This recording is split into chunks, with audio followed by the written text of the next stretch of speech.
विविध प्रकार के दानों का वर्णन। युधिष्ठिर ने पूछा, पितामह, मैंने अन्न दान की विशेष प्रशंसा सुनी। अब जलदान करने से कैसे कैसे महान फल की प्राप्ति होती है, इस विषय को मैं विस्तार के साथ सुनना चाहता हूँ। भीष्म जी ने कहा, राजन, मनुष्य अन्न दान और जलदान करके जिस महान फल को पाता है उसका वर्णन करता हूँ, सुनो। कोई भी दान अन्न दान से बढ़कर नहीं है। समस्त प्राणी अन्न को ही सर्वोत्तम बतलाते हैं और अन्न से ही जीवन धारण करते हैं। अन्न से ही प्राणियों के तेज और बल की वृद्धि होती है। अतः प्रजापति ने अन्न के दान को ही सर्वश्रेष्ठ बतलाया है। पूर्व काल में महाराज शिबी ने कबूतर की रक्षा के लिए अपने प्राण देकर जिस गति को प्राप्त किया था, ब्राह्मण को अन्न दान करने से भी वही गति मिलती है। किंतु अन्न की उत्पत्ति जल से ही होती है। पानी के बिना कुछ भी नहीं हो सकता। ग्रहों के स्वामी भगवान सोम भी जल से ही प्रकट हुए हैं।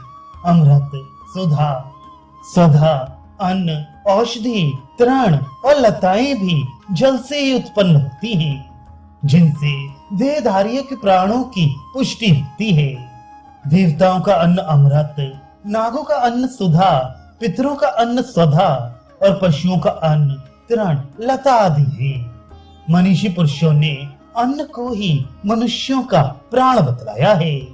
किंतु सब प्रकार का अन्न जल से ही उत्पन्न होता है। अतः जलदान से बढ़कर कुछ भी नहीं है। जो मनुष्य अपना कल्याण चाहता हो उसे प्रतिदिन जल का दान करना चाहिए। यह धन, यश और आयु को बढ़ाने वाला है। जलदाता पुरुष की समस्त कामनाएं पूर्ण होती हैं और जगत में उसकी सनातन कीर्ति का विस्तार होता है। वह पापों से मुक्त होकर मरने के पश्चात अक्षय आनंद का अनुभव करता है। युधिष्ठिर ने कहा, पितामह, तिल दान, दीप दान और वस्त्र दान का महात्म्य मुझे फिर से बतलाइए। भीष्म जी ने कहा, राजन, दीप दान करने वाला मनुष्य अपने पितरों का उद्धार कर देता है। इसलिए देवता और पितरों के उद्देश्य से सदा दीप दान करते रहना चाहिए। इससे अपने नेत्रों का तेज बढ़ता है।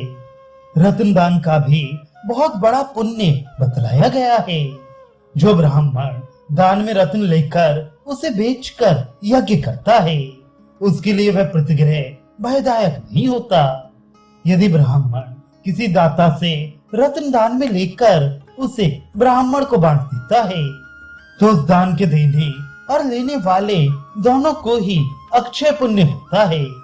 जो पुरुष स्वयं धर्म मर्यादा में स्थित होकर अपनी ही समान स्थिति वाले ब्राह्मण को दान में मिली हुई वस्तु दान करता है, उन दोनों को अक्षय धर्म की प्राप्ति होती है। यह धर्मज्ञ मनु का वचन है। जो मनुष्य वस्त्र दान करता है वह सुंदर वस्त्र और सुंदर वेश धारण करने वाला होता है। युधिष्ठिर, गौ, स्वर्ण और तिल के दान का महात्म्य का तो मैंने अनेकों बार शास्त्रीय प्रमाण देकर वर्णन किया है।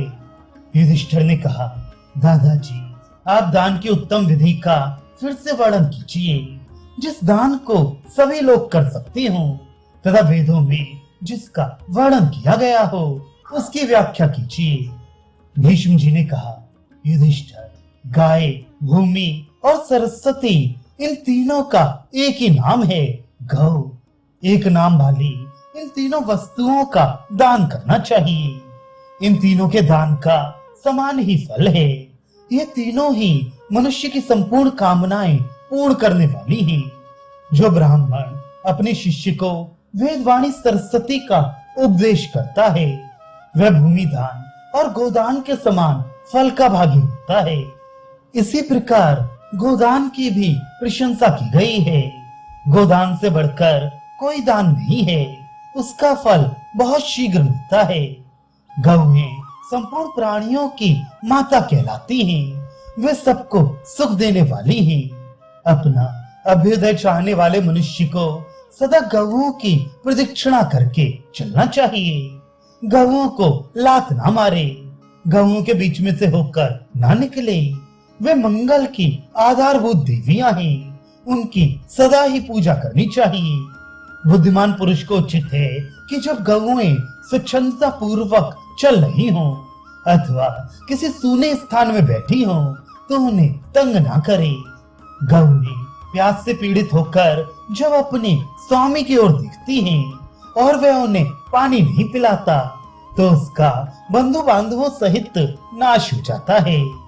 जिनके गोबर से लीपने पर देवताओं के मंदिर और पितरों के श्राद्ध के स्थान पवित्र होते हैं, उनसे बढ़कर पावन और क्या हो सकता है। जो एक वर्ष तक प्रतिदिन भोजन के पहले दूसरे की गाय को एक मुट्ठी घास खिलाता है, उसका वह व्रत समस्त कामनाओं को पूर्ण करने वाला होता है। उसे पुत्र, यश, धन और संपत्ति की प्राप्ति होती है तथा उसके संपूर्ण अशुभ और दुस्सपन नष्ट हो जाते हैं। दुराचारी, पापी, लोभी, असत्यवादी तथा देव यज्ञ और श्राद्ध कर्म न करने वाले ब्राह्मण को किसी तरह गौ नहीं देनी चाहिए। जिसके बहुत सी संतानें हों ऐसे याचक, श्रोत्रिय तथा अग्निहोत्री ब्राह्मण को 10 गौ दान करने से दाता को अत्यंत उत्तम लोकों की प्राप्ति होती है।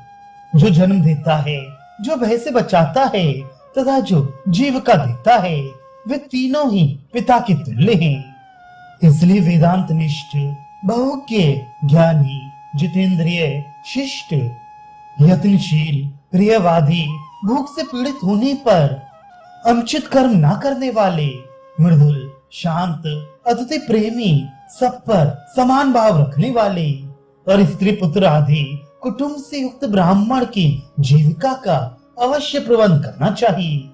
सुपात्र ब्राह्मण को गोदान करने से जितना पुण्य होता है, उसका धन ले लेने पर उतना ही पाप लगता है। अतः किसी भी अवस्था में ब्राह्मण के धन का अपहरण न करे तथा उनकी स्त्रियों पर तो दूर से भी दृष्टि न डाले।